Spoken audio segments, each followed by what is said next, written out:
There you go.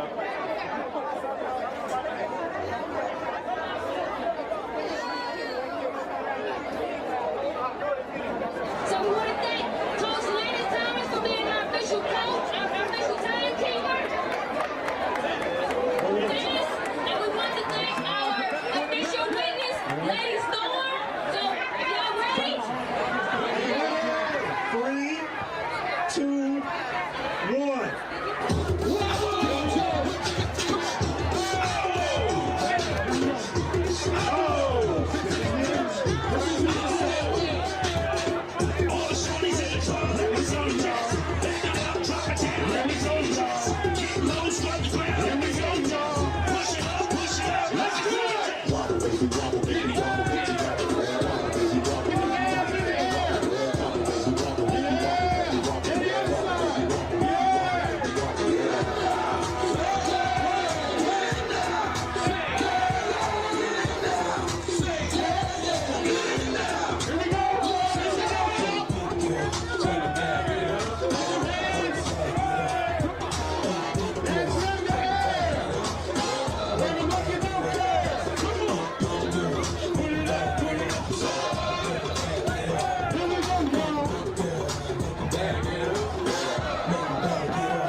To the game, but y'all might want to see you when you walk through like 7 times. I can dance home, yeah, I'm looking at something like a shoot, yeah. A girl told me that a man that can dance might can possibly get down with the tools in his pants.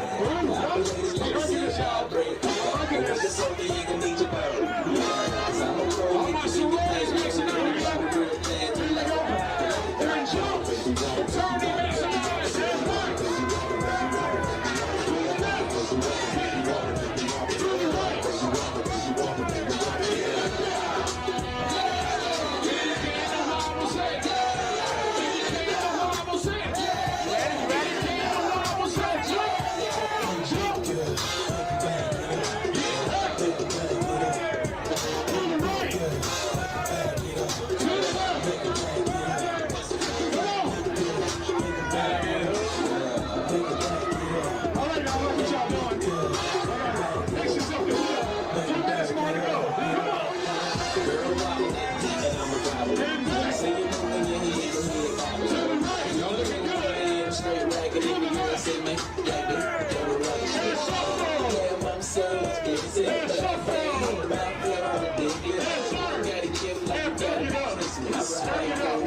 How you doing?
What's good? What's good? What's goody? It's your buzzing cousin Ghost Boogie. Look, man, we are live. B-Boys Underground, episode number 99. We've done more episodes than 99, but this is the documented one before we go 100 unofficial.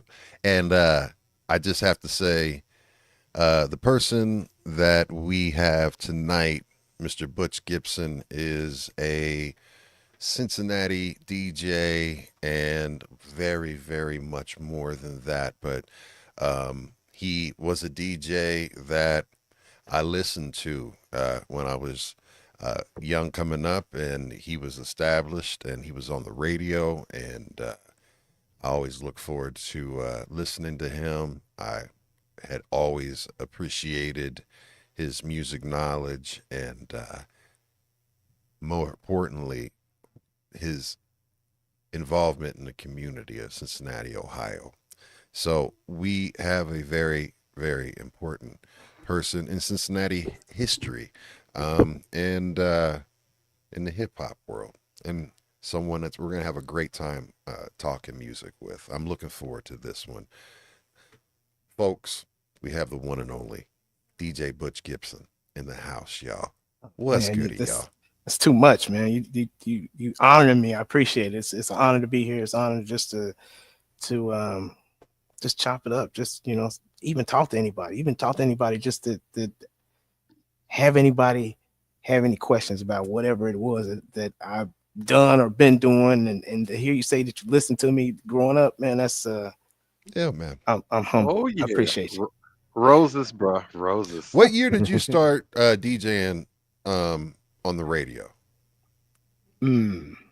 On the radio, 88. Exactly. So yeah, like I said, I was I was in eighth grade, man, and Wow. and you were playing hip hop and R&B and at that time, I guess because you weren't on BLZ, you were on the Mm-mm. Wiz, yeah, and No. because '88 was when BLZ made the change, unfortunately. But yeah, so you were because were you Oh, one of yeah, because remember BLZ took over and became the oldie station, the hot wax station. I remember turning on WB. I was an avid WBLZ listener, man. mm, That was my station growing up. yeah. That and of course, the white boy in me loved WBN. Shout out to WBN. but but no, I'm gonna say though, like growing up as a kid, that's what like even my family listened to a lot was BLZ and a lot of everything. So that's where I got like my breath of That's musical all we had, other love. than Yeah, 88.3. We only had Yeah. BLZ. exactly. And Yeah. 88.3, right? And then Pre-Wiz all era. then you had the Wiz, and that was it. Even then, after it was the only quote unquote urban programmed channel, right? Yeah. And Yeah. but at early on the Wiz, they didn't even want to play hip hop, and they couldn't play hip hop until what after 6 o'clock because I mean I remember all the R&B versions we would get with rap, without rap, Mm, mm, you had all of mm-hmm. those versions back in the day. Yeah. Uh, yeah, man. So it's an honor, it's a privilege, and like, man, anybody that's a DJ that I have an opportunity to talk shit with, just like Fresh and I, like we start talking music and it's like, man, we got to get off the damn phone. It's 6 hours, bro. Mm, Like, it's time mhm, to go. Easy, mhm, easy. mhm, mhm. But yo, so tell us what that was that what we saw when we opened up the show with. That was the world's largest wobble dance or Guinness Right. Book Yeah. World Record. Tell us about Yeah. that. Yeah. That was an attempt and that was a successful attempt to break the world record for the largest number of dancers or people doing the wobble dance. And it was right down in Cincinnati and right on the side of, I guess that's the north side of Washington Park. There's a street Mhm. that goes across, and um, from there, they blocked off that whole city block and only let people come in. And we had speakers lined up all the way down the block and played the wobble. And we had to do a little countdown, 3, 2, 1, and then they had a little clicker, like at the in the subway in New York, a little clicker to They were determine. going around and physically No. clicking. Well, they had it blocked off, and then in order for people to come in, they could only come in one way, and they Got you. That's how they got them. right, Okay. and then everybody had to do the dance at the same time. And that that video that's kind of a it was kind of a fluke that I got that video because Greg Reese happened to be down there. Greg Reese from Cincinnati, internet millionaire, but he counts his millions in number of likes. So, but he is a good dude. But he was down there, and so all that footage is footage that he took, and he just randomly, just out the blue, called me up like, "Hey man, I got footage of that." I was like, "What? Let me get it." And Was that recently that he hit you up? no, it was probably, it might have been a year after, Okay. but it was just kind of unexpected. We got to talking, like we talking now, and things kind of started coming up. Like when you start talking about that, like not to jump off of that, but it's a world record. It's official. And if you are ever a part of a world record attempt and it's successful, you can get a plaque. They don't automatically send it to you, but you got to call them, like, send, "Hey, I was in this. Can you send me my Right. plaque?" So they sent me my Right. plaque. I framed it. It's in the basement. But That's nice. but when you was talking about you brought back some memories. We start talking about BLZ. Y'all remember the BLZ album project? Absolutely. I've got Mhm. 5. Well, how many of them did they make? But because I have a bunch of copies of it. I don't know Well, if it's the same yeah. one or not. The one where there was a girl on it. She had a satin jacket and and she was turned around and it said Mhm. WBLZ on the back. Yeah. And it was a little. I was in school with her when she was the model for that album cover, and I Oh. think and BLZ. Was her name Ramona? I forgot what her name was, but I think just I remember. worked with her. I worked just with remember, her. like, Shout out to hey. Ramona. But I remember having that little conversation, and that had to be like 85, 86, 87. One of those 3 years back in there, because BLZ, in my opinion, they was having their way with us because they had no Oh, yeah. competition. None. None. And then either late 86 or early 87, the Wiz came. And that's the where Wiz we had the came, battle. Yeah. and it was automated. There was like no DJs. It was just an automated. You just music. Yes. And we stumbled on it. It's like, hey, what is this? What are they And playing? not many commercials too. I mean, Yeah. they were running long blocks of Yeah. music. It was just like no one talking, nothing. It was just music. Yeah, it was raw energy. But then back during that time, like maybe even before that, Sugar Daddy was over on 88. 88. Yep. And Sugar Daddy was playing hip hop early on, and then Rockmaster J was playing the E-Town Jammers, and it was a lot going on in the mid to late 80s in radio. Yeah, and even early, because I know. Don't forget Chester T. 80, Oh, 82, yeah. 83. I'm recording from 80, and I'm out in the north side, North Forest Park. Getting that station wasn't, coming out of the Alms wasn't always easy. Oh yeah, Needed a yeah. clear night to catch that, and a couple of some aluminum foil and some angles on your on your transistor radio to get Yeah. a clean cut of that. But I was like, man, what is they playing here? Playing Yeah. that hip hop. Yeah, that's probably how they tune in to B-Boys Underground. You know what I mean? Like when they turn on the radio at that time of night, like, hey, what's going on here? Because y'all was doing y'all thing. It took a little while for y'all to get in there, but y'all was doing y'all thing at some point. Yep. Mid 90s. We got New Zealand in the house too. Shout out to Trans Rocket. Shout out to Herbs One. Shout out to Pan Badass. That's New Zealand, which they have an amazing hip hop underground called, like, Yes, sir. check Shout out just check out Jock Helen. That's his cousin, and also there's so many dope MCs in the hip hop underground scene out of New Zealand. Got to check them out. We got my boy That's what's Herbs up. One, my man. Oh man, that's Does all our beats for us. He's located in the Bay Area, California. That's my main man. Any song, any of the music and stuff that I normally do, he does it all for me. And very gifted, talented individual. That's my man. So, man. and he has his own episode here. Sorry, go ahead. I see that Trans Rocket in there, man. Trans Rocket, if it's the same Trans Rocket, he just lived right down the street from my mama's house. Yeah, shout And out to Trans Rocket. dig that. And you know what? And I would be remiss, talking about location, talking about New Zealand. Let me tell you, I am inside the William Francis Theater, and it was Tell built. everybody that's about that. Yeah. Yeah, the William Francis Theater. I don't know if I could, like, my background. I just happen to be sitting here on the couch here, but this place Wow. is just amazing, and How old is the building? built in 1928. So by the 100 Masons. years old. So Masonic. yeah, And it's Masonic lodge. Cincinnati architecture. Like it Oh, man. is.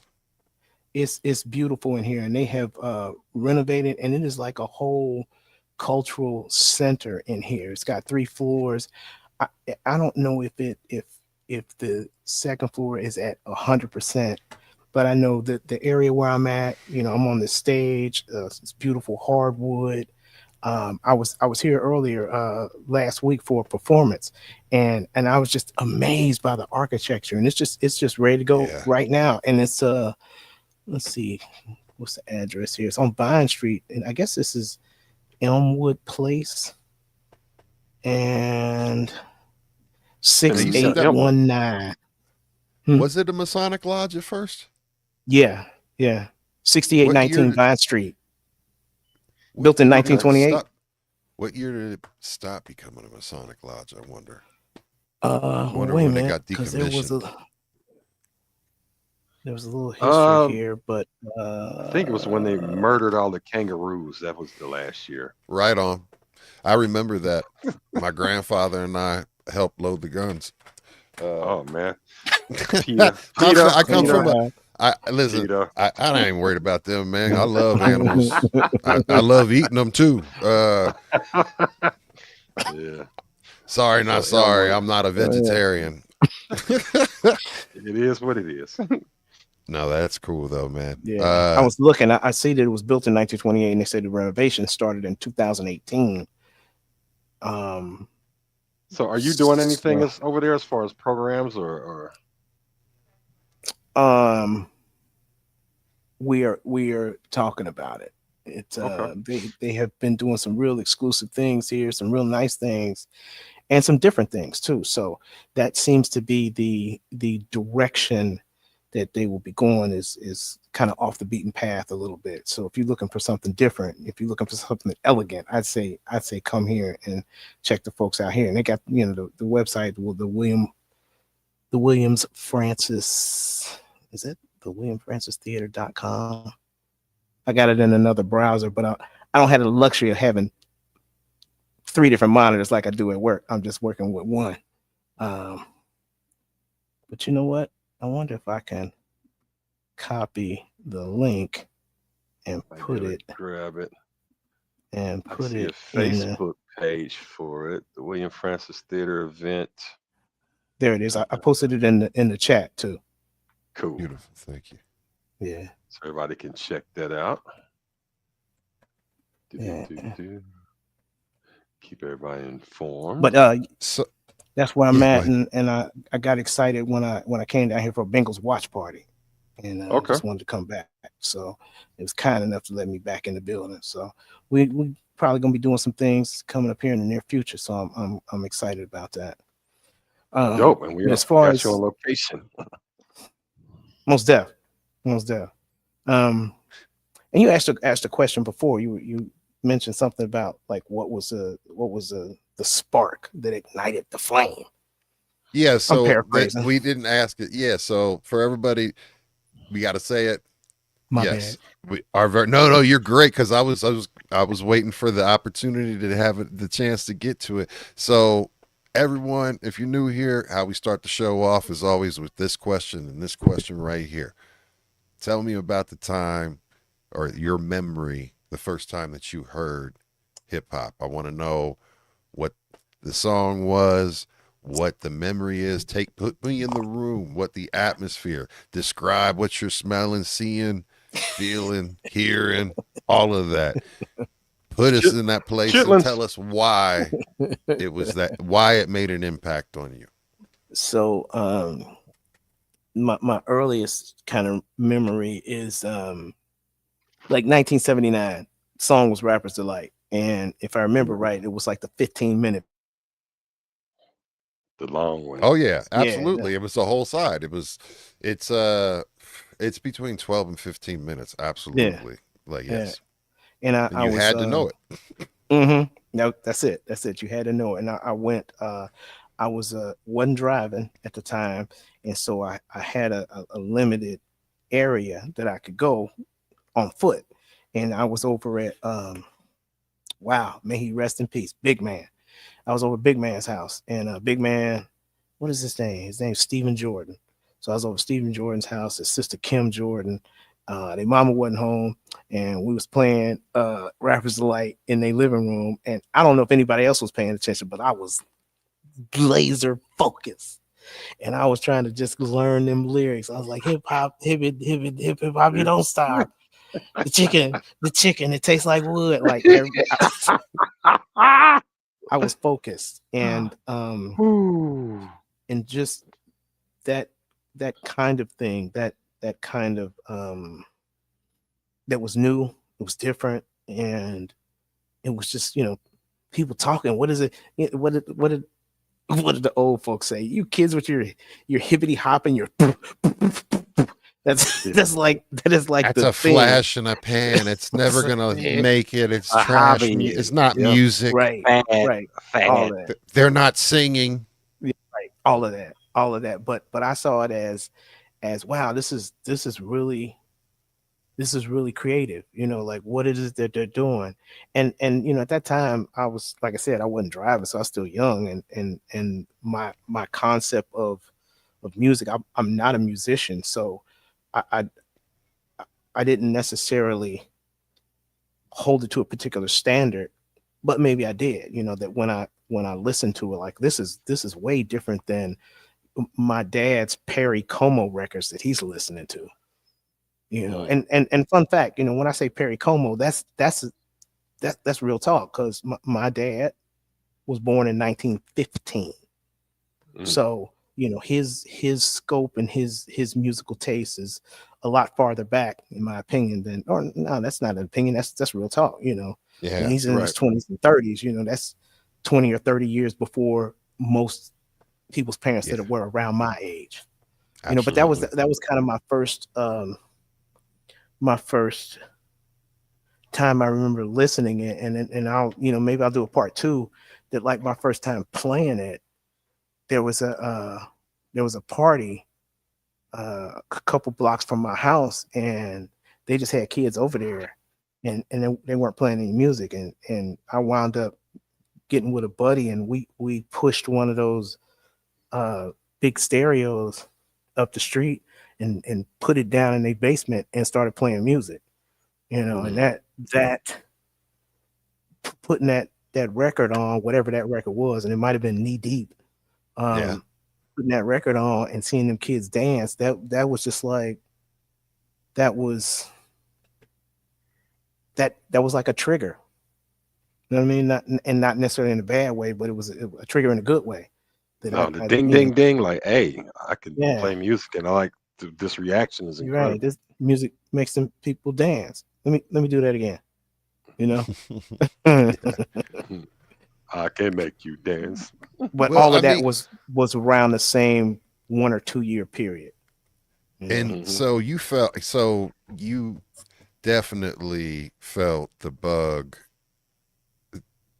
of sharing music with people. Because I remember as a kid too, that I mean, like just being able to, in my house growing up young, we didn't watch a lot of television. You know, it was listening to music, radio on or whatever. And what as a very, and I'm talking about as early as 2 to 3 years old, I started wanting to play records for my mom and dad, and I always wanted to pick the right song that would get a reaction out of them. I was Mm, thinking about mm, that, you know, and it was mhm, their reaction to the song that I would put. That in itself made me grow into it, and of course we had WKRP and all of those things named after us. I wanted to be a DJ at a very early age, and it was that getting a reaction, and then when you started making tapes and getting a chance to play in front of people and all of that, it's a drug. mm. It's a Yeah. drug. I mean, for me, being able to select the right song is the biggest thing. I like transitions. I'm not worried about I can't cut and scratch. I'm not a Mm, scratcher and shit like that. My hands are I'm an old offensive lineman. So like my hands are trash, man. mm. When that comes to that.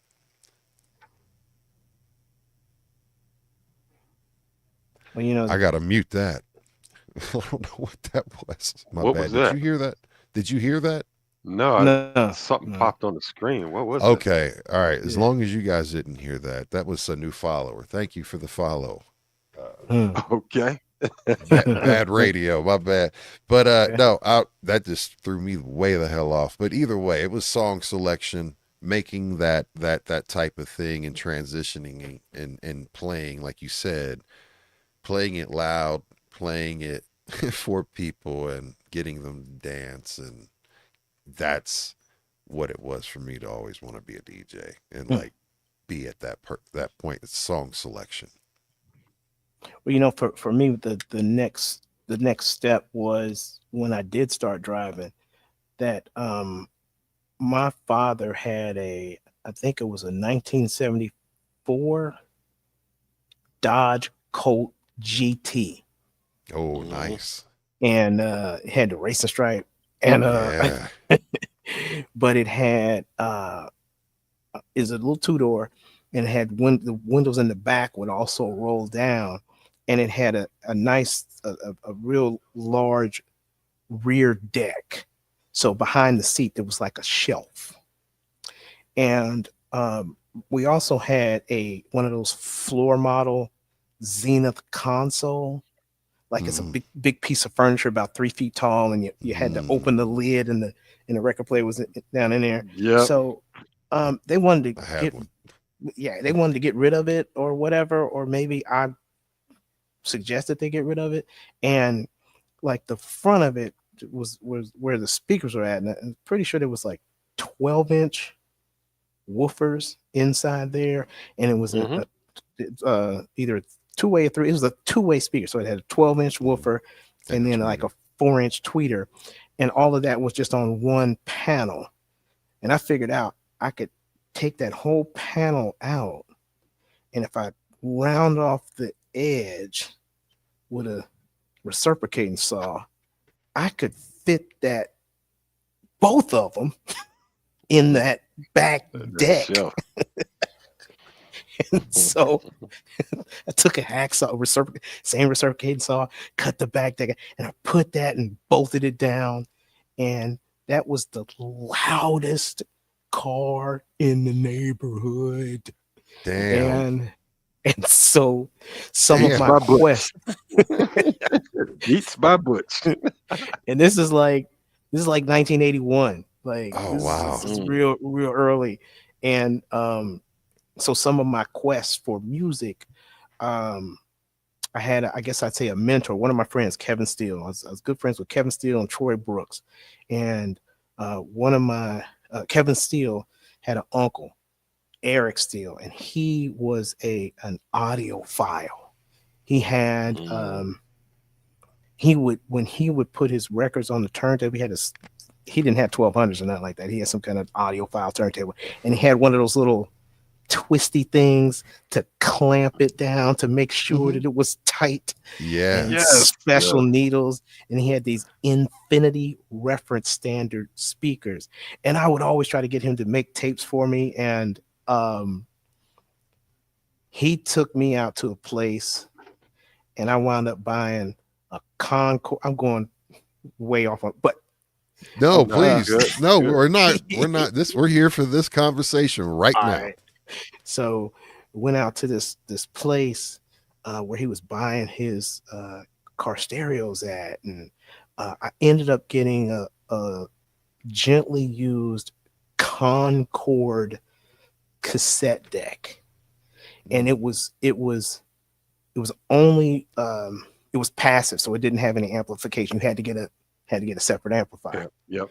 and it had pitch control on it, which Yes. which was wild to me. Like, oh man, I can speed this Yes. up. I don't know why I would ever want to speed up a cassette, but speed it up or slow it down. But it had it on there, and that the air conditioner stopped working in my father's car, so we took out the whole air conditioning control and installed it down there. It was a custom installation. Now it cost like $85 or whatever, but that car was legendary.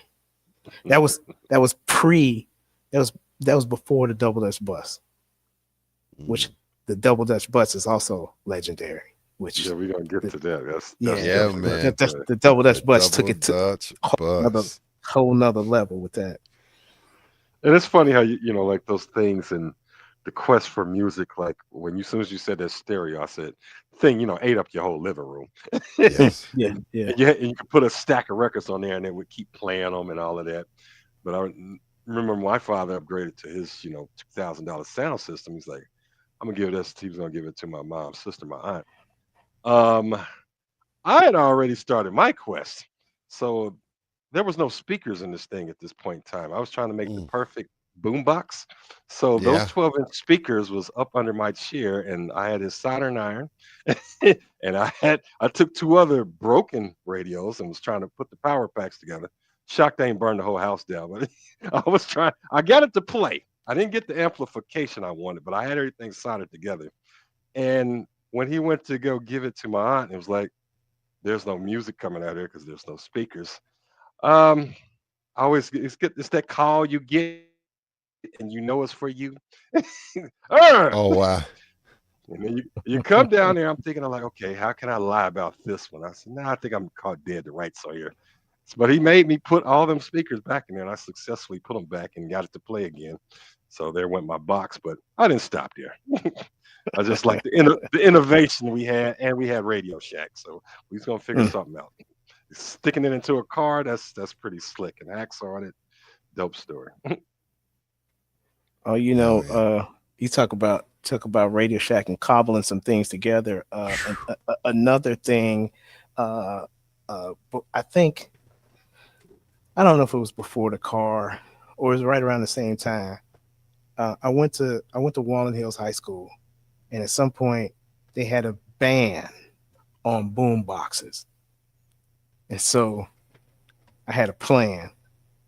And so my father had this briefcase, in some kind of way I had some low profile Jensen 6x9 car speakers, Hmm. and I also had a underdash, I don't know who made that, maybe it was Pioneer, underdash cassette player. That's all it was a cassette player, but it had a built-in amplifier.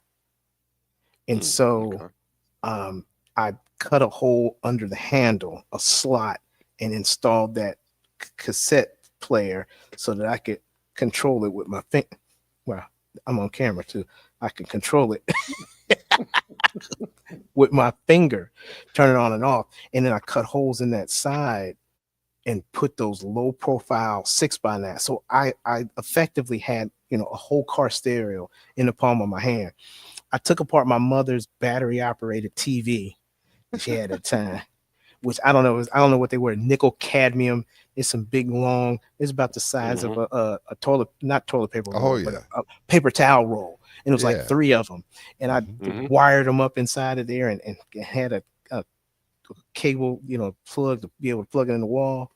And I'd plug it in the wall while I was in class, and then in between class, tuck the plug in, and I'd be in the hall, and it'd be blasting, and the security guards would be going wild. They'd be chasing like, who has that stereo? We're gonna get you. And I'd stand there with the most innocent look, and I just look around like, I don't know who has it. And I'm holding the briefcase with the speakers away from them. And as they Right. ran around, I just turn, and when they come, and I just turn it around. So they kept seeing the briefcase. And if they got close, I just turn it off. I just turn it off. So they Right. just keep it moving. Ooh, that's, man, That is had, the best, man. had a good time. Good time. Holy shit. Indeed. I mean, the thing about, I would have got beat for stuff like that because I tried to take apart everything too, but like I got beat for that shit, so I stopped doing it. So Then mom stop wasn't me. having it. You gonna stop taking your shit? Oh, I Motherfucker took said, no. you better be a motherfucking engineer. Talking about why'd you take it apart? I want to see how it works. Well, you yeah. can't put it back together. Radio Shack was such a thing that no one even remembers properly unless they were there, you know, in mid 80s back or, you know, Yeah. even I'll say 89, maybe 93, 94 pushing it, but in its heyday, I mean, you could go there and get all of the little breadboards and everything that you needed to Everything. build transistors or all the lab kits. And my father was into building stuff and doing things like that, and he built me my first stereo out of something just like you had with the big console joint. But being at Radio Shack, that was such a like memory, and then it evolved into reselling other people's junk, you know. And but I mean, how many DJs did you think started out on a realistic mixer? Oh yeah. I Bunch. mean, Mixer. I still Yeah. got mine. Radio Shack is really, really responsible for, think about like helping the evolution of hip hop. You Take know, if you that. think Yeah, about the DJ, the mics for the MCs, all of it was there. Mm. The Yeah. sound man. You know, We for me, was it was kind Shack of babies. indirect for me. Like one of the most important things that I got out of Radio Shack was I think it was it plugged into the cigarette lighter, and it was just a power supply. It plugged into the cigarette lighter, and it had a switch on it that would allow you to do, you know, whatever the voltage was that you wanted. Like I think it went Okay. from three up to like up to 12 or 12, something. Yeah. and I think it was 3 amps. It was Was pretty it powerful. an inverter too, or was it just a No, power supply? yeah, just DC. Yeah, Just gotcha. I don't know.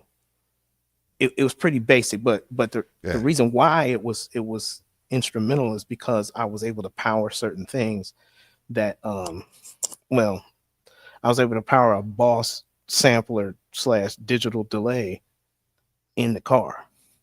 And so ran the microphone through that, and you'd sample the voice, and had a foot pedal, and you could just like Eden Park, and you could foot pedal it and just have it just repeat and put echo on it. And we ran that through one of the channels of a Tascam Porto Studio One, which would run off of batteries, and ran the output of I remember that that. Somebody into had one.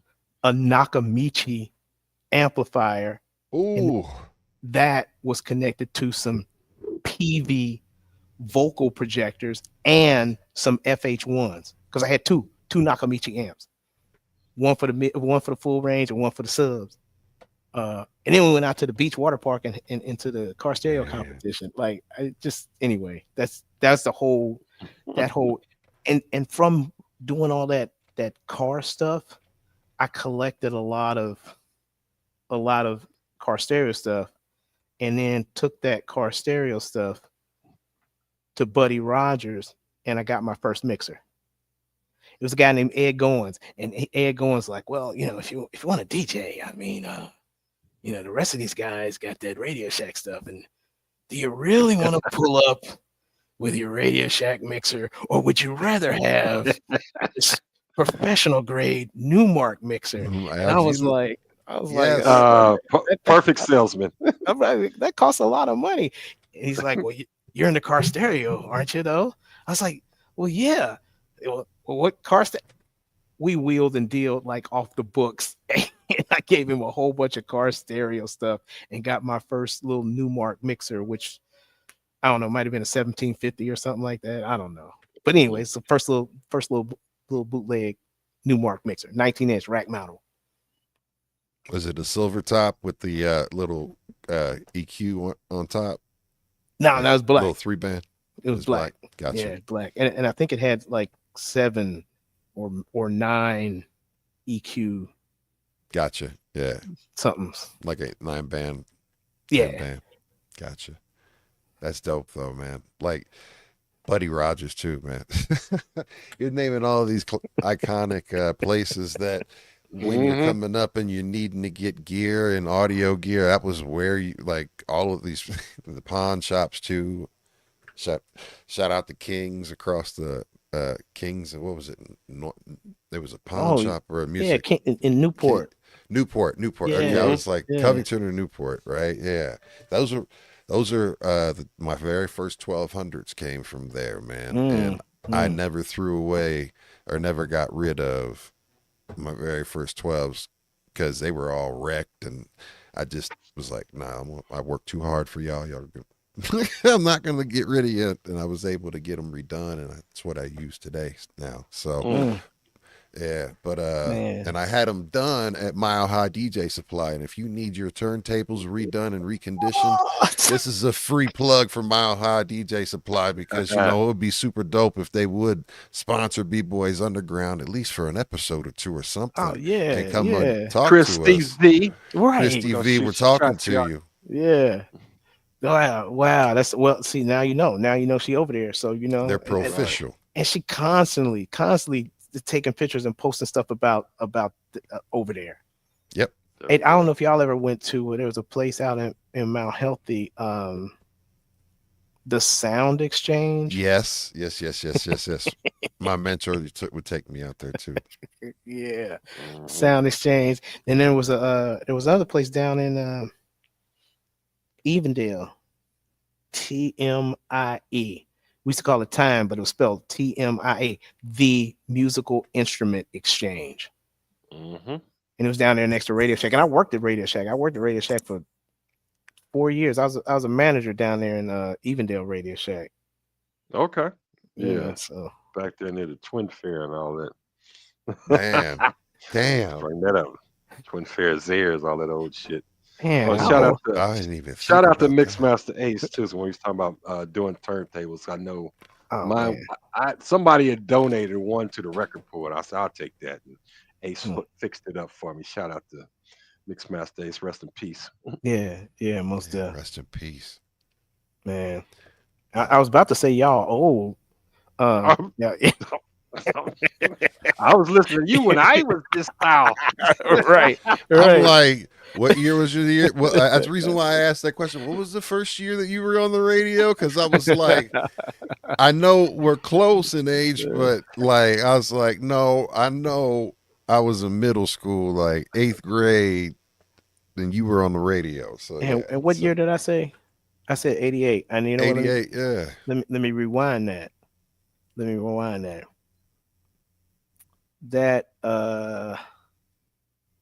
That's the first year I was on 88.3. I actually started in 87. So let me mention this. So I was in school and there was this and I had been DJing and I had been DJing since 84. And so 3 years in, it's 87.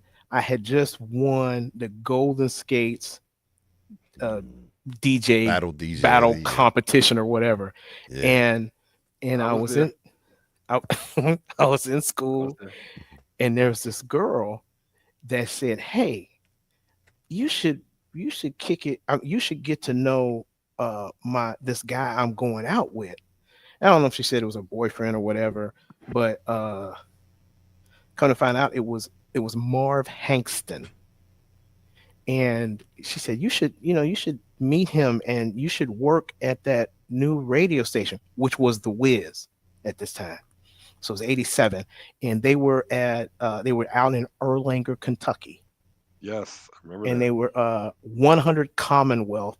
They were on the second floor, and in the basement was a beauty salon, and you can come through the back and smell curl activator and perm and whatever, and you run up the steps, and there was the radio station. And so Marv Hankston, I ended up meeting him, and they were just starting up doing a mix show, and so they wanted people to do some mixes, Hmm. and they said, "Hey, this is 87." They said, "Look, we're going to play these mixes. They're going to be on reel to reel. Do you have a problem putting your music on reel to reel?" I said, "Nope." "Well, you can do it here or you can do it at home. Either one, don't matter. I'll do it at home." I didn't have a reel to reel. I was about to say, you got a real to real. I went. I'll tell you went anything you fronting. want to hear. You were I'll fronting. tell you what I you want to hear. was, but I went I'll do it at straight. home. I went straight to ICB audio. Yes, I I was shout out waiting to for us to bring that ICB. one up. Yeah. And it was when they were on that might have been McMillan Yeah, next before to Tennessee. Yeah, next to St. Before Ursula. Tennessee. yeah, yeah. And I went over there, and I got a Fostech reel to reel with the center SMPTE time code channel, so you could sync it with video. And it was like Yes. it was $1,100, and I pulled out my little starter check, and I said, "Yeah, give me one of them power strips too." I wrote them a check, Oh man. and they was like, just a moment. It was probably like 20 minutes. They went in the back, and like, but I made it out of there, and I got a case too. It came with a case. Like, That's yeah. before they called them checks in. That was the next step. Oh, man. But I got that reel to reel, and then and then I went home, and I started making them making the mixes for the mix show. And I think at that time it was me, Magic Mark McFadden. Oh yes, I remember him. Yeah, he was doing, and it might have been I don't know if Anthony Lewis was doing them at that time. But me and Anthony Lewis, we kind of got into it about some money issues, so we did not continue our friendship and our business relationship. And in some ways, I regret that. I'll say that. He went off to go with MC Hammer. T Love was his Okay. DJ name. He went off with MC Hammer before Hammer went bankrupt. But then they got a guy named T-Bone. Anyway, that we was we'd come up there, and we'd have to we'd come up there with our here's sir, here's our offering. tape. Here's our tape. And like we got $50 an hour, so you give them 2 half-an-hour mixes, and then they you got a $50 check at the end of the week or whatever, or at the end of 2 weeks you got $100. And I would drive out there, and I had a little convertible. I'd drive out there in the winter time. I had a Fiat Spider, and I'd they thought I was balling, like a good little $3,000 used car that was leaking oil. I'd pull up in the parking lot, and since they was on the top floor, they could look out and they could see me, and I could just see. Cat Williams does this routine where he talks about haters having the stomach virus face, and I'd see him in the window, and they just be looking at me like, "Oh man, this guy." And Oh then, shit. and there was a The character in the story shall remain nameless out of respect for her privacy. But there was a young lady that had just graduated, and now, you know, I'll say this: like if you work in sales, or for that matter, like IT, in theory, Hmm. you can go work at IT anywhere. You can go work at sales anywhere. If you want to do retail, you can work at UDF or Walgreens. There's plenty of them. But if you want to work in radio, and especially urban radio, black radio, it's few and far between. So it's this lady that was in another city, had just graduated college, and um, she had landed the job at the Wiz, but she was from out of the city. And so she came here and she really didn't have a place to stay. And she was kind of staying in a women's shelter. And Hmm. it's very, very difficult. She would catch the bus, and living in Cincinnati, going to Erlanger, you had to go to Dixie Terminal and, go over there, Tank. get the tank. And then, it's out on, what you call it? Yeah, urban music, right? It's playing urban music. So she catch the tank, and if you low on a totem pole, they got you doing overnight. They got you doing stupid shifts that the Yeah. bus is not gonna run. And so there were times we got to be pretty good friends, and there were times when, like, she'd just be stranded out there. And I wasn't really working. I was like DJing at that time. That's all I was doing. I was DJing at clubs or whatever. And um, sometimes she would call me crying and saying, like, I had to they made me do production, and I'm just stuck out here. And then, the last bus already came. I'm like, I got you. I again and again, the leaking oil Fiat. Yeah. I fly up the highway and scoop her up, and like we never had a you know nothing other than plutonic. You know what I mean? But Right.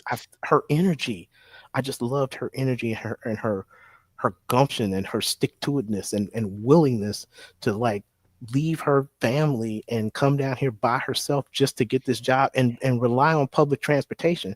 So I would scoop her up, and what I think is they saw that relationship, and they looked at me as um Uh, not as polished, oh, really? not For helping somebody out. not quite as polished, just and I think that they That's messed up. felt, at least this was my interpretation, that they felt that Hmm. I was sullying her reputation, her her good name, that I was dragging her through the hood, which I Or didn't feel helping like that. her get home. Wow, Well, that's just sometimes I'd be up there hanging out, and talking to her, yeah. whatever, and she's like, "Hey, we gotta, you can't be here," and I think that I think I ruffled some feathers up there, and they didn't like that. And Mm. so it all came to a head where they put me in a room, and they said that they had to pull my mixes off the air. They said they got complaints.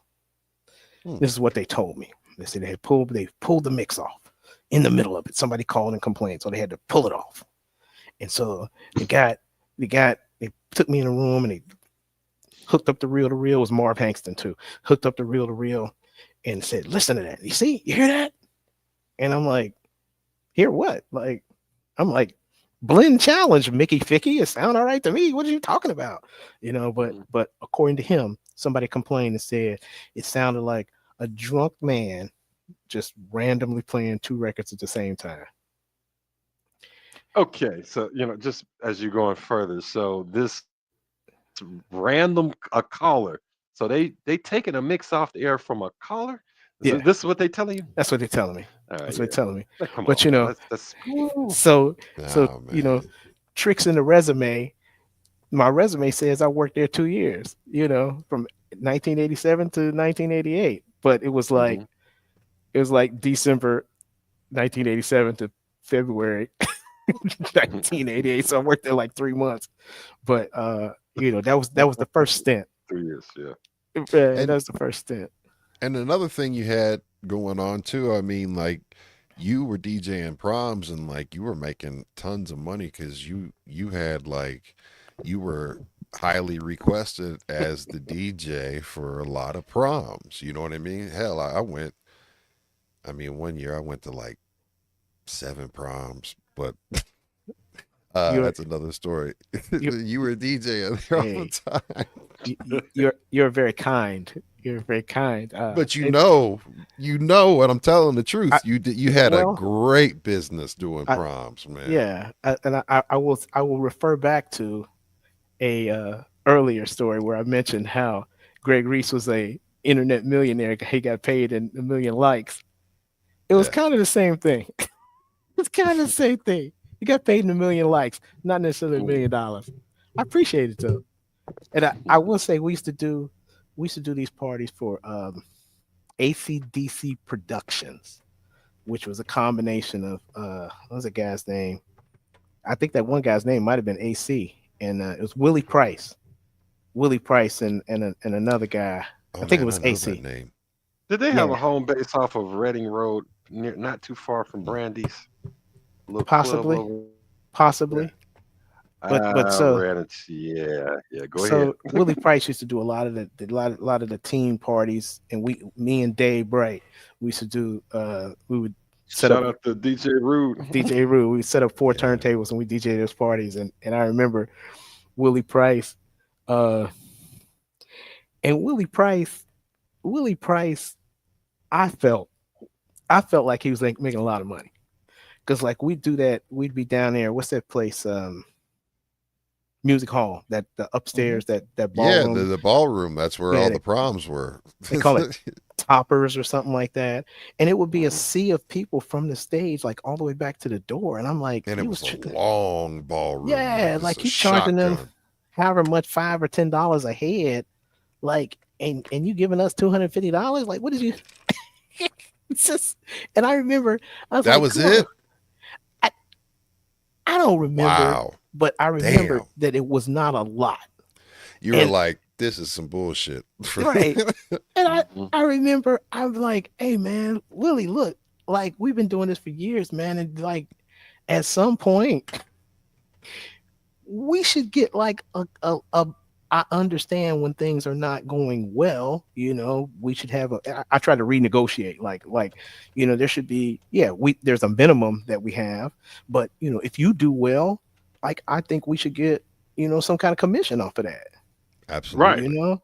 And he just got mad. He was like, "Oh, here." It just he just threw the money at me. What Oh wow. what movie was that? Do the Right Thing? Mm. Was Sal. Yeah, Sal yeah, threw the Sal. money at Mookie. Did you And he pick it just up like Mookie? I absolutely picked up every dollar. I know Mm. that's right. Well, he threw it back and he's like, "Nah, I'm gonna take that."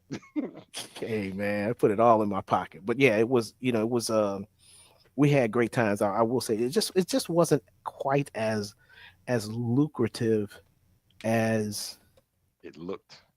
yeah, not quite as lucrative as it looked, but it was still good. Like I said, paid in likes.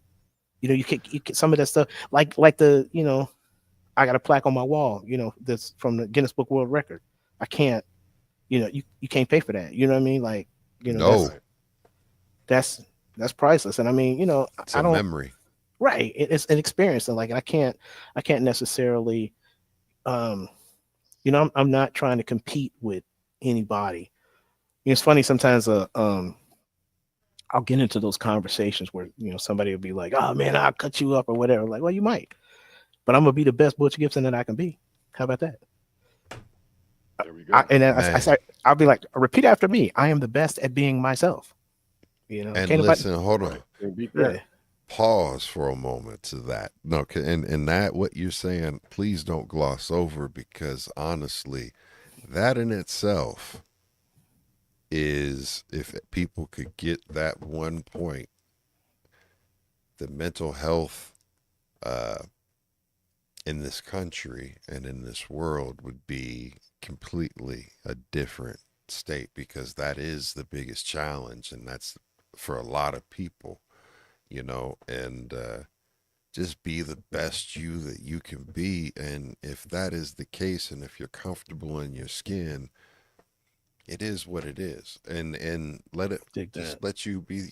I mean, so salute to you for knowing that and saying that, and you can't just gloss over that, because those are very profound and very important things to do, because a lot of people have imposter syndrome, posers. They will put themselves in dangerous situations just to be that person and put that front on and that face.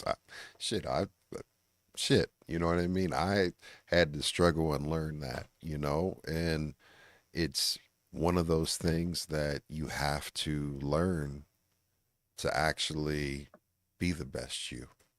Dig that. Again, I'm here in the Williams Francis Theater, and I was talking to the DJ. We was having a decent conversation, and it was about DJing. And DJ, I saw it on his laptop. DJ SU space BAA, and I didn't ask him, like, we dap each other up, but I was like, Suba, maybe. But anyway, we was talking about it, and we was talking about DJing, like that, kind of going along with that best at being yourself thing. It's like sometimes, in my opinion, you kind of have to have a balance. I believe that a DJ can be a public servant, that you can use your platform, use your voice, use the music that you play, or the microphone that you use to speak, and you can utilize that as a platform for other things than just music alone. And I think sometimes it seems like that DJs seem to get trapped into this crowd driven kind of scenario, where if you're DJing at the club and people coming in hot and heavy, and you're trying to make sure that they dancing and that they're requesting the wobble or the where them fans at, and that you're pleasing the crowd, and the crowd kind of drives that process. Sometimes there's a balance there, right? Now, when DJ Jazzy Jeff came a couple years back, he came to Fountain Square. Like, I didn't see anybody requesting the wobble, for Jazzy Jeff. They came to experience what Jazzy Jeff had to offer. Right. And I think that is sometimes we need to have that space where where that is happening, where the people are coming to experience what the DJ has to offer, and they're not coming to ask for the wobble or the fan dance or whatever. And it has to be a balance, though, because Yeah, some of those DJs, they're actually, that's their artistry. It's like, hey, when you get a DJ like that, or Kid Capri or something like that, you're gonna get, what they do, opposed to just like, we're not just doing jukebox and playing requests. And from my standpoint, a DJ is playing. It's a balance of playing what the people want to hear, playing what you want them to hear, and a little bit in between. So, and that's to me, and that's the concept of breaking a record, is introducing new music that you like and you want them to hear, and you mixing it in with something they already used to or they already like. So, because especially in Cincinnati, just dropping something on them, shock, we don't react like that here for some odd reason. You're like, People hey, don't here's something new. understand. Boom. Clear People, the floor. Clear the floor. people do this. Like, it could like the very next week they could be dancing and requesting it, but it's like, man, people don't understand that, man. I Cincinnati's had a this very when I tough asked market. somebody. I watched them like a song, and he cleared the floor. And I just asked the cost, do you like it? I don't know yet. I ain't never heard it. I said, well, you're hearing it now. Do you like what you hear? I don't know. I ain't heard it on the radio. I ain't heard it. It's like you need somebody to tell you it's okay to listen to it. And to me, I was like, I just was never like that. I was like, as soon as I hear something, I'm like, what's that? That's, like first time I heard hip hop. What's that? I want more of that. I don't sit there like, well, I haven't heard the radio play it yet, so I haven't. Mm. Let them decide for me. But If you like it, wow, go with dig it. that. You Yeah. know, I had that conversation. I was talking with Barry Bonds, and My shout out Salute to to Barry Barry Bonds. Bonds. What's up, brother? man, Barry Bonds gave me a shout out, and he said that it is because of me that he got into the music industry. And I'm like, what are you talking about?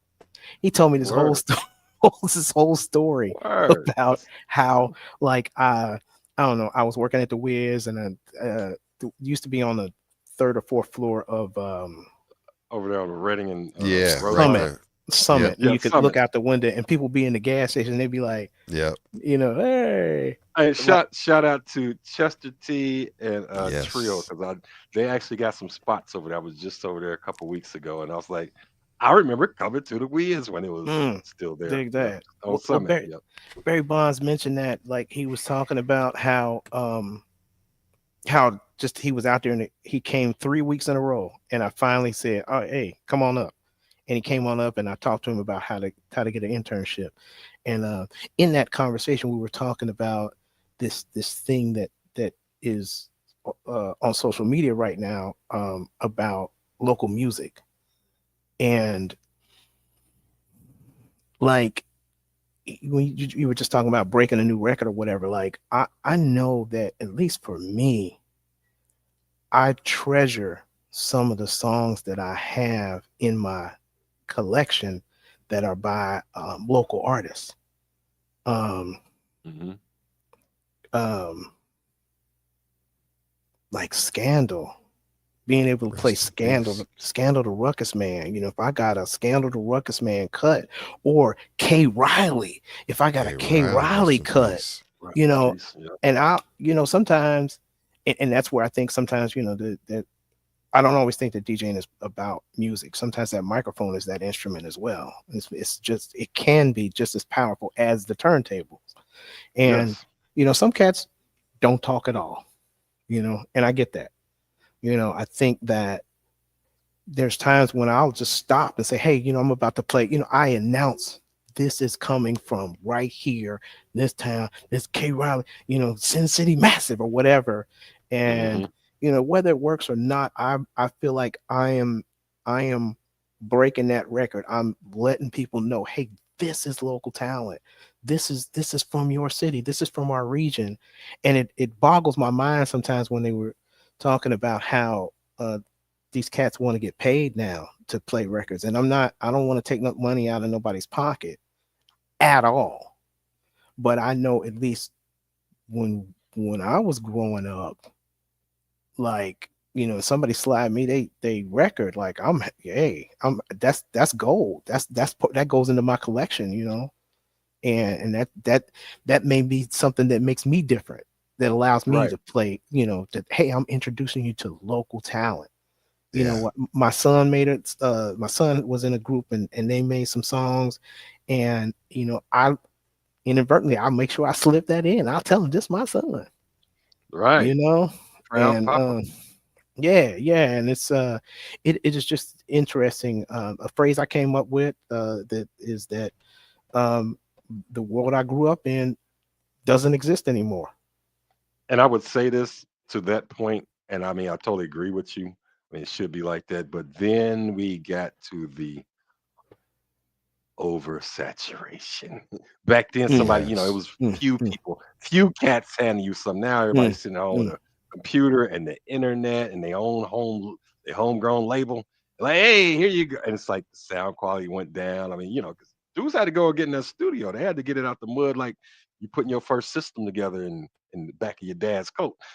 Like now kids ain't doing it like that. Back then, them cats was scraping up their money, going to the Yeah. studio, getting it to sound right, and eyes are bright and beaming when they come bring it to the Wiz, and Mm, hoping they get a shot for Butch or somebody to play. Or when they came down to 88.3 and B-Boys Underground, it's fresh and Mr. Dibb's gonna play it, like so. mhm. Now, so the saturations probably took some of the joy. I could see somebody wanting to take money from 'em. I would not personally, but so like you said, I ain't gonna knock they hustle, but Yeah. it's definitely it's become a rat race where it used to mean something to say you rap or you an MC, you're artist. Now everybody, yeah, I rap. My little cousin rap. My tadpole raps. You know, like Dude, everybody yeah. raps. Yeah, The cost of admission is just about zero.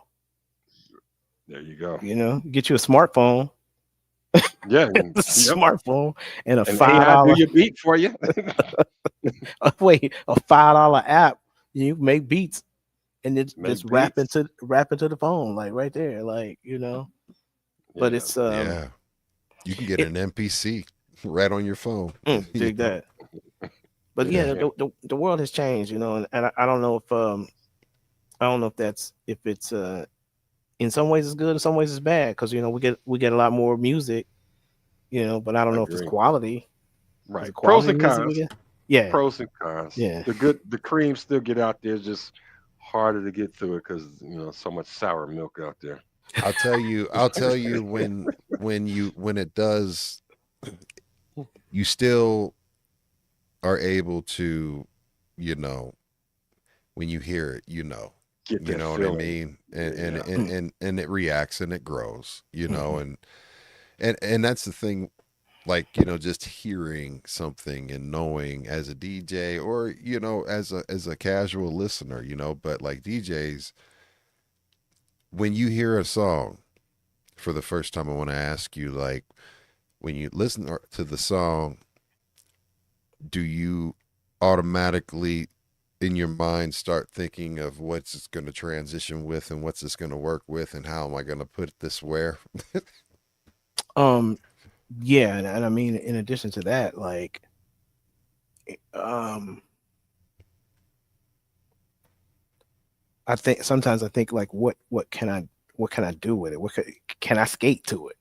Hmm. That's another factor. Can I skate to it? And Hmm. will this work as I skating? like that. Will this work as Right. skating? Does it have that tempo for skating? And then I will say that that is um, that is interesting. It's an interesting question, and my thought process on it is like sometimes when and if I hear a record in the past, that world that I grew up in that doesn't exist anymore. If I hear that Hmm. record, like that record, go get that record, put it in a special place in my record crate. And then as I'm thumbing through the record crates, oh, I might put it in like tempo. Oh, it goes with this. Hmm. And then boom, I find I'm able to play it again or bring it back up because I'm looking at it. I find that, and maybe it's me. Uh maybe I'm not what maybe maybe it's just me getting older, but like, and maybe I'm not preparing my playlist like other cats are, but I find it a little more difficult. I might have more music now, 50,000, 100,000 songs, but Hmm. like that, that cut that, Mariah Carey just made a cut not too long ago, maybe last month. And I think it Dun, dun, dun, had, dun, dun, dun, dun, dun. Yeah, the sample. yeah, I think that's the Hmm. one you're talking about. Yeah. yeah, yeah. And I, I can't remember the name of it. And like, if I didn't remember it was Mariah Carey, like I got to remember the name. I got to remember something to be able to search for it on the computer, Right. Yeah. you know. Yeah. And if I don't remember it, like, what am I doing? Like, I'm playing the things I do remember, Hmm. which that's old school, like Dougie Fresh, or whatever. I'm looking up something that I remember rather than whatever that hot cut was that just came out that I remembered. Oh, that was nice. Wait, what was the name of it?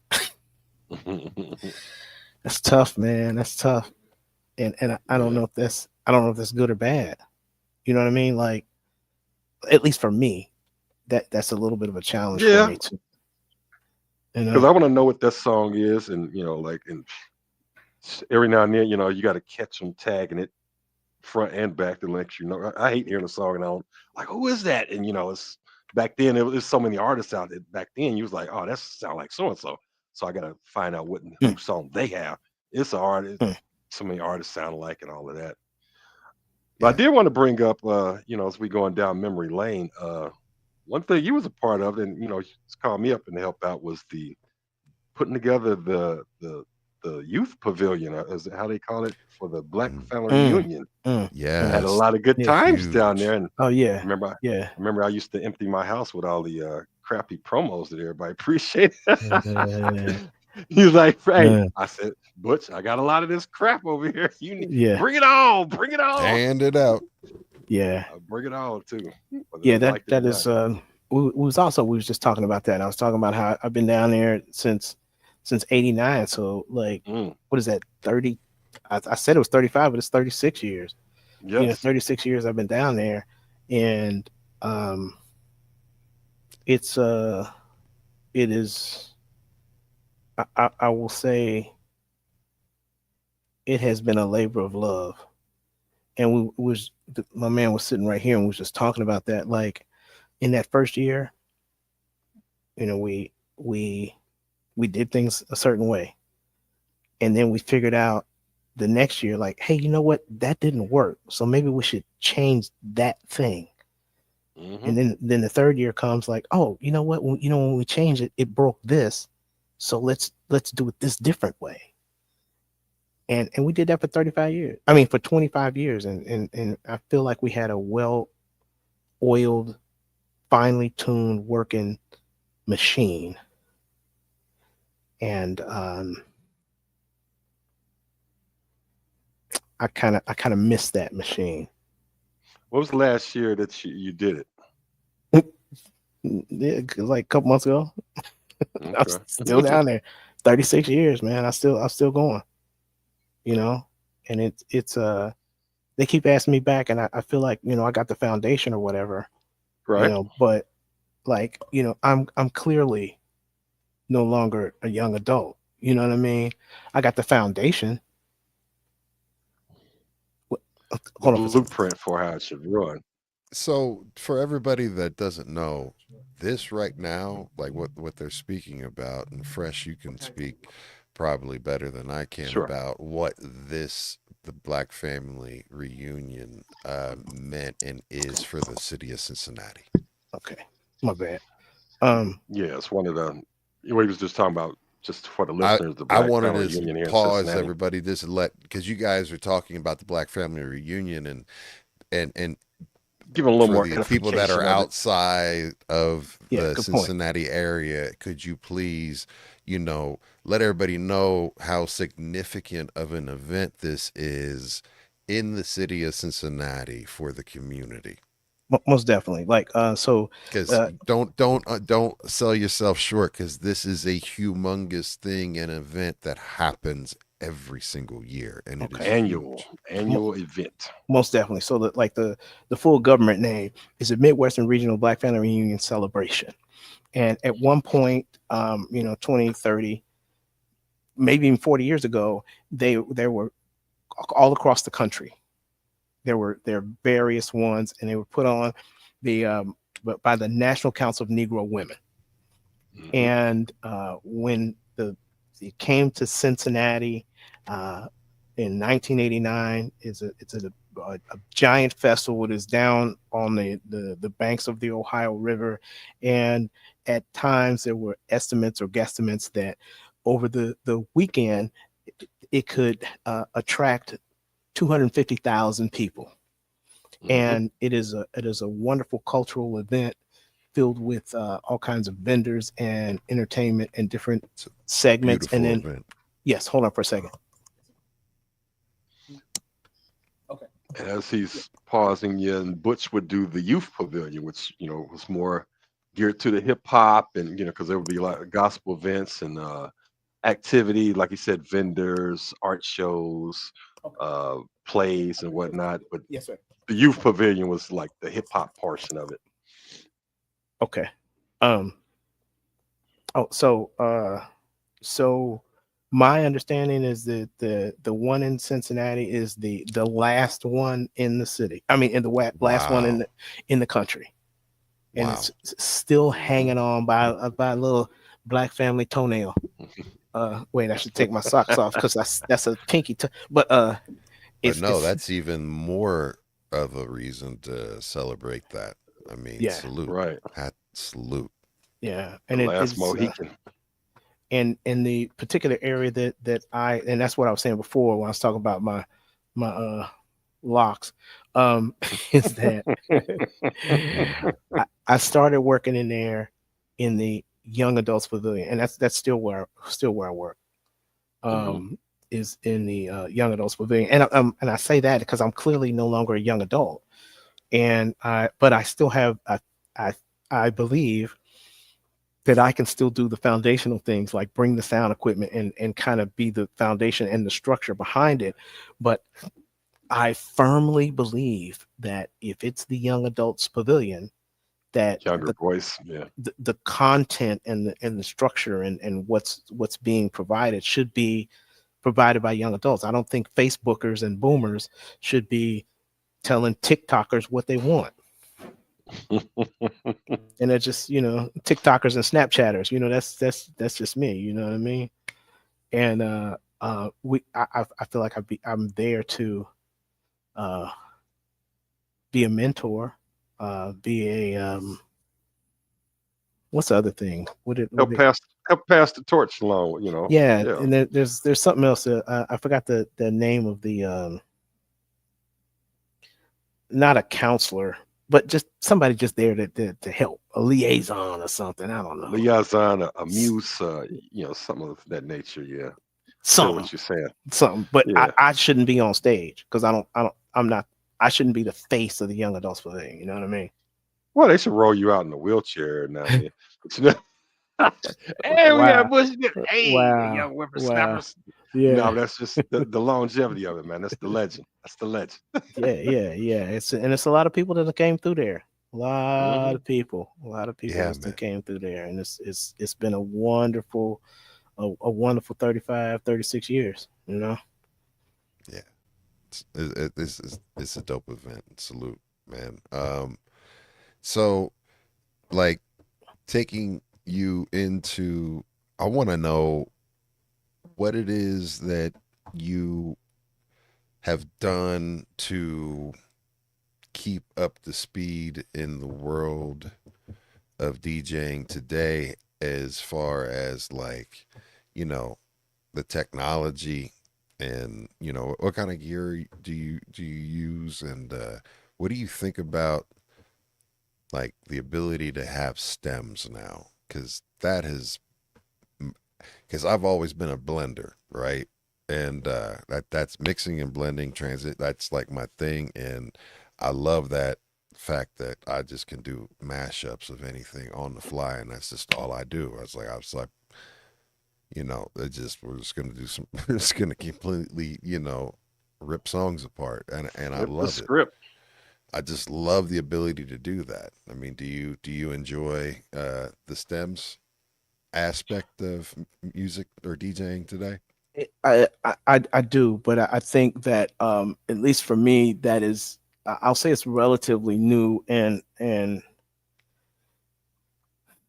specifically a lot of the things, a lot of the progression that I've made, or just different changes that I've had when DJing, have actually come sometimes by necessity. I'll get to your question, and I'm building on it. So I Yeah. remember I got a gig DJing at a club called Checkers out in Mm, Tri County, and was part of yeah. the Hampshire Hotel. And so Yes. they the first day I showed up, I had my van, I had my turntables, had 12 crates of records, and I'm wheeling the stuff in. Mm. I couldn't get the crates into the DJ booth. The DJ booth wasn't much bigger than a telephone booth. For you kids out there, telephone booth. Telephone booth. That's ridiculous, It's Go man. like look I at an old. hated that. Go look at an old Superman movie. it's like a Wow. bathroom stall. And so I Yeah. struggled. I had a bag of little CDs with me, and I struggled, Yeah. and I was able to get through that night with some CDs. And that gave me a week. It put me on notice. Like, okay, next week I got to be able to play with all CDs because there's not enough room in this booth. And so Hmm. that's how I transitioned to CDs. And then I was DJing in a skating rink, and I had a CD mixer, and one of the trays stopped working. I had bought this other thing to play MP3s on a whim, and I was playing around Wow. with it at home. But then I was like, oh, by next week I got to be able to, to play all these, And so in that same spirit, I was playing out on during out on Fountain Square during jazz festival, and oh, I see Midget Mike. Yeah, I, I'll we'll answer get to that. that. Yeah. That melted record. Yes. Yeah. But I was down there I was down on Fountain Square, and I was supposed to be doing this old school segment with Lincoln Ware, but they had me doing a gospel segment earlier in the day. And so I got there early, set up my system, played the gospel, and then I just left it. But this was, July. And I didn't think about it, but then when it came time to play for Lincoln Ware, everything was locked up. And Damon, DJ Stank, shout out to DJ Stank, he had another setup down there. I was like, hey man, can you just play for a minute while let me try to figure out what's going on. He said, hey man, don't you have a backup? Yeah, I got 7 backups, but they're at home. You know what I mean? Like, so okay, that ain't helping here. But Right. also a part of that is IT. So I used to work on this guy's computer all the time, and he brought over a controller one time. Like, hey man, I can't get this thing to work. It was a Native Instruments controller, Ooh, and probably the early ones. it was a I don't know what it was. It's two channel. But anyway, it was a controller. He brought it Tractor. over. Yeah, he said I couldn't get this thing to work. I don't know what's wrong with it. He didn't install the software, so I installed the software. So so I got into Tractor for free. So like I just so I've been on Tractor. Oh. And so but here lately, like in this since July, I've been working on getting the Serato system together because I needed a backup. And yeah, install the software. That's all it was. Just install the software. You'd But be shocked. okay. Oh, wait a minute. Let me show y'all something. Let me put this in the camera. You may recognize that right there, that motion. Mhm. You might have seen me in the Michelle A movie, Surviving Compton. My whole scene was cut except for wait, I What? wasn't. It was just that. I did. Me and Whitey watched that Oh, a few what? years ago. So you'll see. They just I'm kept saying rewatching that shit, right, just for man. the I'm gonna finger. watch that tonight, man. I'm like, Let me tell you, that, right? oh, that's Butch right there. Let's pause at the Butch. Like if I Oh, known that, man. if you'd have known that, you'd have put a name ring on it. Oh no. Man, and let me tell you Butch. what it was. Cut my It same was motherfucker. the reenactment. And then I saw her when she was here just in the summer too. I was like, they cut my scene. She was like, I know. They cut a whole lot out of that movie. But Shout out to Michelle. You took some helium to say that. hey, Hey, look, shout out to But- Michelle. yeah. So That big voice. but it was the reenactment of Eazy-E's Wet and Wild pool party, which there's a video for that out there on YouTube, and it's everything We'll that you definitely might get think. pulled down for pool. We'll get pulled yeah. down for copyright for playing that. Right? Yeah, but Yeah. and don't it's not the most rated G scene. But anyway, I was We're the not DJ. rated G. We're live, uncut, and raw.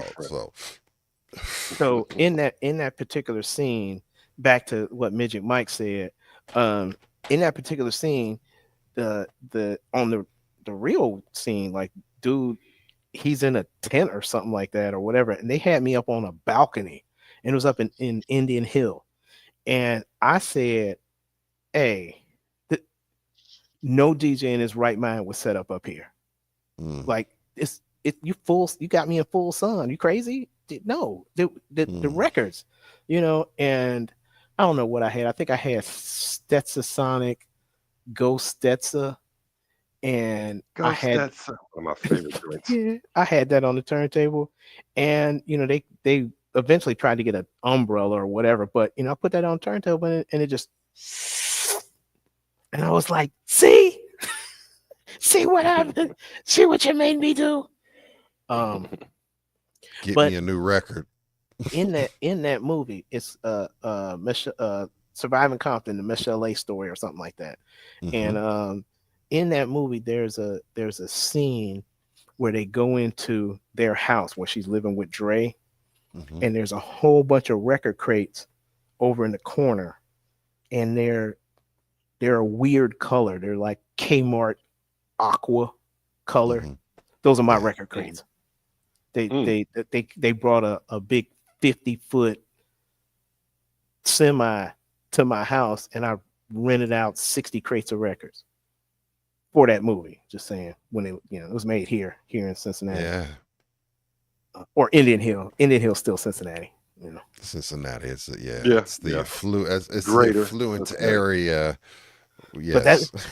that's my melted vinyl record story. Just saying. Bad. Yeah. I, Yes. I told mine on here before. That was Scroll Jam '98. I think the year after you left Boogie, and it ungodly hot. And I had never seen it. And turntables, records just literally looking like fried eggs on the turntables. And so I think you remember DJ Tree. Absolutely. Oh Yeah. yeah, Shut up. yeah. Yes. So Marcus, right? April yep, Rains. Marcus Carr. Yep, April Rain's Yeah. husband. So we put buckets of ice on the turntable, and me being 6'6", 3'6'8", we were the tarp. I remember my shoulders hurting, burning, but we held that tarp up and had buckets of ice on them turntables. We got it cool enough to do for the breakdancing set maybe 25 minutes before they start melting again. So it was I had never seen that, and something seemed like it should happen down south or in Cali and happen right here in Cincinnati. Mm, 98. That was crazy. mm, But yeah, that's when you need a backup. So we yeah. finished after the turntable started doing it again. Somebody had a cassette because the B boys, they were so dehydrated. They begged us, can somebody just beatbox and we'll finish the battle? They said, just do something, man. We out here. And I kept buying all this water, sold out of so much water. I could have been rich off of water that summer. Like, where you getting so much water? I said, I don't know. I got a feeling. And I kept going back to Sam's for more water because it was that hot. Man, I don't know, man. Cincinnati's got a rich history, man. Rich history Indeed. in hip hop, and if you some might say it started here. If you look at King's Records, and that's somebody might want to argue that. It's the fun. So Well, listen, so there's a podcast that I went on and I said some things and I was is a New York podcast or no, and I said basically, I said you can't have hip hop without Cincinnati because I defended Cincinnati. I said there is no hip hop without Ohio is what I said, mm, and mm. they were like, "What?" And they started taking me, and I had to answer the whole hip hop history exam just to. I was like, all right, so let me go ahead and start breaking down my history. Yes, I know this, this, this, this. This is the samples. These, da, da, da, da, da. But I said, Hmm. The everybody funk. went to funk. Everybody went to James Brown. Those albums were recorded in King's Records in Cincinnati, Ohio. And There look, it is. all of that I said, Ohio mud, Ohio blood runs through hip hop, and hip hop sound from the East Coast to the West Coast would not be the sound that it is Yeah. today Yeah. without Cincinnati. Period, Dun, point dun, blank, end of dun, conversation. dun, dun, Yes, dun, you dun, can dun, take dun, dun, jazz, dun, you can take dun, all of the other dun. stuff, but guess what? Uh, Actually, jazz players love to come through Cincinnati, Ohio. A Cincinnati lot of has jazz the roots here too. Underground Railroad Blue Note and all Museum that. for a reason. And Blue Note, absolutely. Greenwich Village, all of that. Yes. Like, listen, man, there is so much musical history that is unsung from Cincinnati, Ohio. And I know we always talk that Cincinnati shit. And yes, this was I'll be founded on in my natty Cincinnati. shit. Yes, but I'm out here in Denver and I Rappers delight. still That represent funk, the that Cincinnati bass shit, line and they hate me is for funk. it. Mm. Yeah, Bass line, exactly. that's funk. There we It's I go. mean, funk. we got the I'm whole. sorry, you got me Uh-huh. on my I did it. soapbox right now for a minute because I even like I took them all to task and then when I said it, they didn't have anything to say. And Mm, someone actually in the exactly. chat said, I have never seen anyone shut this person up. Well, hey, you said you got on your soapbox. We from the Uh, land of funk. Like I nice, just kept and he nice. kept trying to like shift the I was like, hold on, no. I wasn't done answering this question, Mm, and now you're trying to switch. I can answer that, but let me finish my point here. This is the point I was making. Now, going to address what you just was trying to redirect, which is a redirect, but no, here's what the real answer to that question is. Do you have anything else you would like to say? Like, mm, it's mm, like, mm. because when you know music history, you know music history, Yeah, Go and yeah. funk you right on up. Right, right, right, man. It's it's all pieces of puzzle, and this is a major piece, or Yeah, a major key, a absolutely. major yes. key. And yes, high tech had and still has some gems, man. Like absolutely, Midget Mike. Yeah, you He's know, man. Some of these places around here have been historical and meaningful. Like yes. prime time, they tore it down. Woo! But prime That's time they're building something Oh over there my now. God. with the lighted dance floor, Yes. you Big know. subwoofer in top of the DJ booth had that big ass subwoofer up on Skippers, top. Ritz Oh gone yeah, now. I hate Yeah, driving yeah. by there. Skippers was that's Um, where I I cut heard my Brandy's is no more. I just heard that. they oh finally really? Brandy's is gone now. Somebody told me that, and I drove Well, by there, but I get a chance to Is that thoroughly hotel still investigate. there? No, the hotel. No, my father had a mechanic who lived in that little slum hole. hmm, I hmm. got you. Pay by the hour. Oh yeah. Yeah, that's it's interesting, man. That those some of those places, those old haunts, and those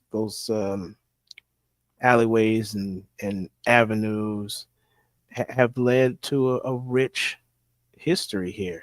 Hmm. Rich You know, tapestry. What gold would gold say? What golden would you say? skates. Oh my You know, God. Gold, that's oh, you I know. missed that. I missed that. I hate driving by there. There's certain places I hate driving by, knowing what those memories were, Yeah, and that place is just gone. But that's life, and that's how it goes. What were yeah. some of your best places to DJ and do that one first, and then secondly, record shop? Well, prime time. Prime time Okay. was a great spot because of that DJ booth. The old oh, what was that place called? Was it called Elements? Oh yeah. Not the Elements downtown, the educational thing, but Mm. Jacucci used to have a little reggae spot. Oh, Oh, is I that don't the know. underground? No. No, no, no. It might have you're been not talking it was in not the near Woodburn. no, it was in the same plaza as that new Skippers. Oh, yeah, it was. You talking about next to the Ritz? Yeah, yeah. Yeah, It was yeah, a 'cause little small club. It was a little small yeah, it club. was right next to it. Yeah, Hmm. and I, But I, I and wandered in there a couple of times and caught a weed contact. and, It was I like, what's this forgot wilderness about part? that spot though, Wilderness man. part two? and there's Like, another damn. one. I think it's now the Red Cheetah downtown in the alley. Yes, near Sycamore, I want to say. Yeah, like Yeah. a where the diner is, the tree house somewhere down there by the tree house, and the diner is in Yep. there and somewhere.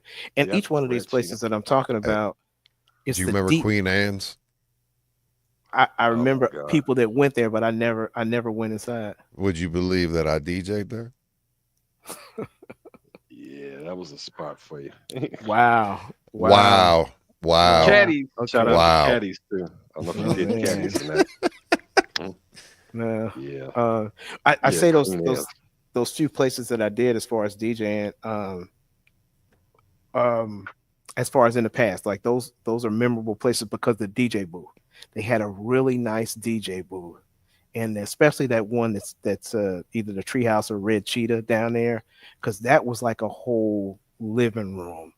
It had a couch in there, a separate door. You had to walk all the way around the back, and it had like it was like a porthole or like you could see out onto the dance floor. They had a window, but you could turn the lights off in there, and then it had a separate area off to the side where the guy would run the lights, and he was over there. You couldn't even see him. He's just like kind of around the corner, but it was just so big, and it was just very luxurious to be inside there. And then here recently, probably about the best place ever is Radio Artifact. Where's that Yeah. at? It's near the corner of Blue Rock and The Hamilton north Avenue side. in Oh, Northside. To, is it went to one a of couple those old churches or something? shows there. Yes, yes. I know exactly. Yes. Well, Yeah. Right on I the haven't been there, right on the but I corner.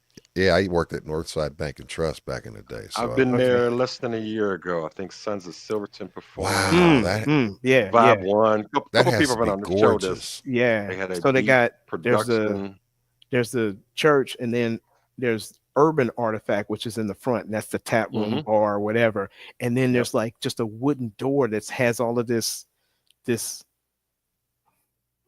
I don't know. It don't even like if you, it just looks like a wall, but if you just Uh-huh. reach out and pull it, it's a door and it opens up, and that's where Radio Artifact is. And it's just a Mhm. whole studio ready to go. And Yep. like it's got the whole stage, monitors, just everything, cameras all Right. over the place. And Wow. you know, Nice I and go in cozy. there, I plug in, do a little sound check, and they'll record the whole for what it's worth. Like I'm wearing an Ovations Entertainment shirt, and I was doing these comedy shows for Ovations Entertainment. Mhm. And so we'd go in there last Friday of the month, and I'd play music for an hour. Like doors open at 8, show starts at 9. I play music for that first hour. I loved it because I just play what I want. Like nobody cares, you know what I mean? They're just coming in, getting their seats, and I'm just like just having fun playing what I want to hear, creating a little vibe or mood or whatever until the show starts. But once the show's over, they would have that video file emailed to the guy that was running it. Shout out to Hayward Thompson. They'd had to they'd email him before he was even out of the building, the whole show. Just to let it. That's why I Oh love. Like man. as soon as this That's show over, this clip is ready to dope. go. Oh man. But Them cat- I understand you now. I'm gonna call you Triple B. Butch's Bougie Booths. So the plusher, the roomier they are, those all Oh he's like, yeah. he didn't talk about the crowd, he talked about the booth. You notice everything he talked about was that booth. Oh yeah. Butch's Bougie Booths. Yeah, yeah, the boosts do it, man. But you know, prime time, you know, you can look out over the crowd, and they had that lit dance floor. That was lovely to see.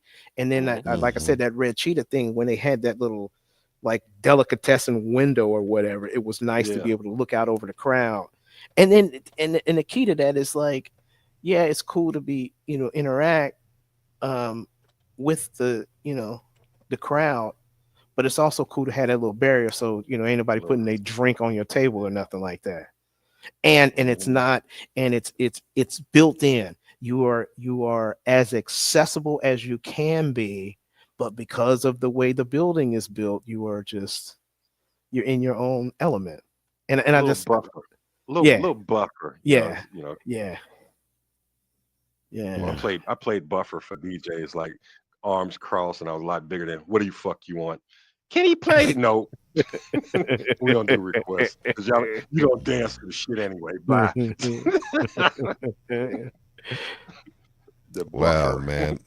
Listen, I we could do this all night long, and look, you are welcome back anytime, anytime. We got to bring to you talk back because we about ain't covered because we everything. haven't covered We missed, anything and we missed some everything. stuff. We're gonna do a part 2. And I know we have time issues in regards to rapping, so I want to give this opportunity to you to let everybody know how they can stay in contact with you, book you, see what's going on, anything that you have that you've got going on coming up that you'd like to talk about and promote as we wrap up. Almost deaf, man. I appreciate it. I'm happy to come back, and I, you know, I want to say thanks to the, you know, the Williams Francis Theater because, as I mentioned, I came in here for that Bengals watch party, and it was such a bit of a mixed emotion where I was just in awe of the place, but then also disappointed that I had never been here. Like, man, how did y'all been here for 4 years? How did I miss this? Like that's amazing. But Oh, I thought you was gonna say the Bengals lost. oh no, they actually won that night, which Was it was the Pitch? Was it the Pittsburgh game? When'd you go there? yeah, it was just last Thursday. Oh, beautiful. Yeah, Oh, yeah, then yes. you had a good time. Oh man, oh Yeah, man, and finally, this and finally. this guy that lives across the street was marching around with his Pittsburgh outfit on. Even better, even better. Oh Put that man, black and gold tail on your ass. oh man, Like, bye, um, Felicia. man, I'm doing a something I'm kind of excited about this the coming up this weekend, which is when and if somebody's looking at this in the future, this will I guess be in the past, but there's a 40-year high school reunion that I'm DJing that's coming up this weekend. And the nice thing about it, like I mentioned, I went to Walnut Hills. Walnut Hills is 6 years, so it's the class of 1985. So I know like everybody that's going to be there. So it's going to That's be dope. not just a reunion Mm, for them, but a reunion for me too, where I get to see them again. And it's always cool to get to see people. And I understand sometimes folks don't want to have reunions or whatever, but um, my crutch is I'm behind the turntables. You know what I mean? So I'm like, all right, well, I don't really have to interact, or I can interact, or whatever. But because I'm a extroverted introvert. But anyway, I'm just about on all Me too. platforms. Dig that. I'm just about on all platforms at Butch Gibson. My email has been the same since 1998. I mentioned before on some other interviews power. that I'm Keep it the same. I'm an early adopter. It's been Butch Gibson at butchgibson.com since 1998. So I Wow. love it. you can get at me there. That's always a staple. I'm not always real quick, getting back, but I do get back. You know what I mean? And I'm not necessarily anywhere regular. I might start being here, you know, at this Hey, at good this luck. hey, this I said this is a nice little spot, and we chopping it up and we talking about things that can happen here, not necessarily always a party or whatever, but just Black Friday Union auditions could happen here. That sound good. Yeah. And look, if All you're out kinds of of things. town, you can book them too. So, right? Dig that. Yep. Oh, Have gas, will travel. and to clarify, this is ButchGibson.com. in the Elmwood area, Uh yeah. kinda. This is like Elmwood Place. Yeah, it's Yeah. near Seymour is like right up the street here a little bit. So Vine and Seymour is close by. Drive slow, Yeah. everyone.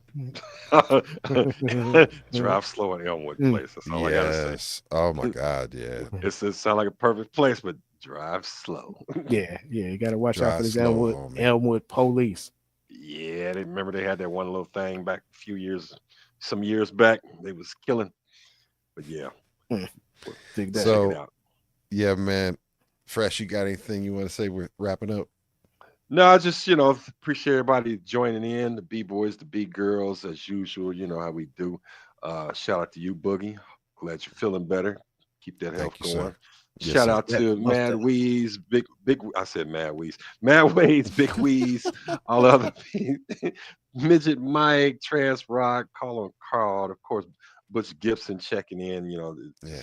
Showing some of Oh, the man. hip Herbs. hop history and just trip down memory lane, man. Love it, man. Appreciate you and all that you do, brother. Hey, Yeah, it's man. an honor to be here. I appreciate talking with y'all. It's always a good time. Yeah, man. Yes, sir. This is, look, man, for someone that honestly, what I will say is this, because I wanted to end on this, man. It is an honor and privilege just to be able to talk to you like this and have an opportunity to learn about, like, uh, everything and how everything was, you came together for you. And definitely continue this on because you, in fact, sir, are someone that I listened to as I was making early mixtapes and stuff like that, thinking about like and knowing that was something that I wanted to do. And if it wasn't for my mentor, Doc Smith, Maurice Smith, wherever it was that was getting me in the clubs and taking me along with him as his quote unquote apprentice. And I was in a lot of places that you wouldn't expect me to be.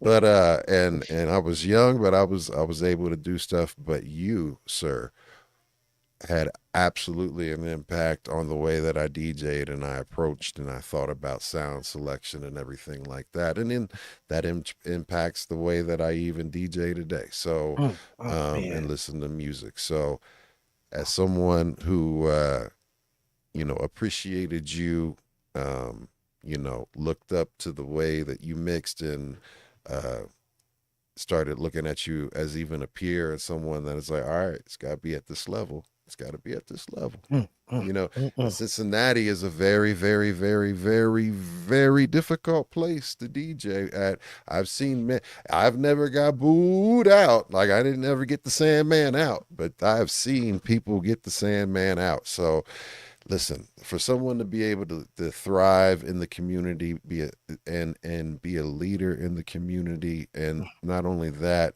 but be a leader in the DJ community and also the rich music and cultural history of Cincinnati, Ohio. You, sir, Midwest Coalition. we appreciate you. Thank you. And this has been another dope ass One last episode thing. of B Boys One Underground. last What you thing. got? One last thing. Yes, sir. This is one of our original listeners on B Boys Underground. While we were on WAIF, since where he came from WAIF, while he was at that other The station, dungeon. he would call into our show on B Boys Underground from the Wiz. I said, hold on, this voice sounds familiar. Yeah, I'm on that one other radio station across town. I can't say, but he would call in and check in on our show while on the Wiz because he missed Wow. 88.3 so much, and it was such fantastic for he would call in almost weekly to check in and see what we was playing. And he said, I missed the freedom I had down there, and I said, well, enjoy it with us, brother. B Boys Underground. He's an original. I appreciate you. I appreciate y'all. Y'all. You forgot about that. I did. Much love, brother. Yes, sir. All right. Keep it All right. positive, keep it pushing, keep persevering, and we out. Rollo. Rollo. Rollo. All right. And